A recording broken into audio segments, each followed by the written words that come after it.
Hindi magsasagawa ng loyalty check si Senate President Vicente Tito Sotto III sa gitna ng muling umuugong na umano'y kudeta sa Senate leadership. Inamin naman ni Minority Leader Senator Alan Peter Cayetano na bagamat may mga nangangampanya ay mahirap makabuo ng 13 senador na susuporta para sa palitan ng liderato. Ang balitang A to Z ni Ace Cruz.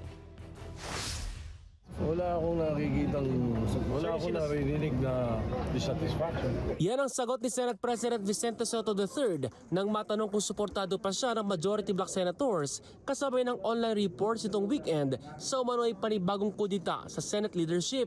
Bunsod ito ng pahayag ni Sotto na handa niyang suportahan ang panawagan para sa charter change para linawin ang alituntunin sa impeachment proceedings. Tingin kasi ni Sotto, nagkaroon ng pagmamalabis sa desisyon ng Korte Suprema ng pagtibayin nitong unconstitutional ang impeachment complaints noong isang taon laban kay VP Sara Duterte. Nakakarating na sa akin is kwento ng mga kasama namin na we're solid. There's no problem with the majority. Kung tatanungin mo ako, ano bang iniisip ko na maaaring hindi natutuwa ang ilan sa mga kasama, baka dahil mahigpit ako. Batay sa online report, 19 umano ang bubuo ng bagong majority block kabilang sina Majority Floor Leader Mig Zubiri, Deputy Majority Leader JV Ejercito at 9 na senador sa minorya.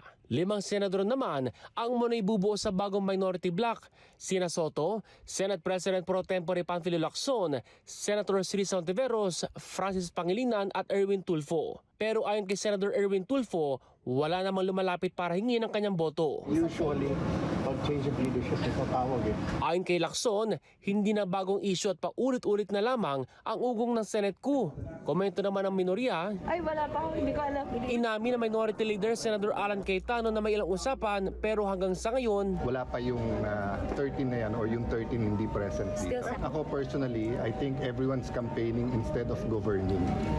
So it's really, do you get 13 people of like minds? But para sa political analyst na si Professor Jean Franco, posibleng totoo ang mga bali-balita sa sigalot sa Senate leadership. Nagre-respond din yung mga senador tungkol dun sa itong mga latest impeachment na final.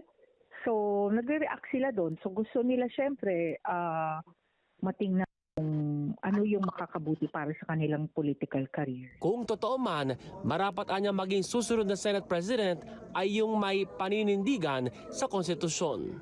Para sa balitang A to Z, Ace Cruz.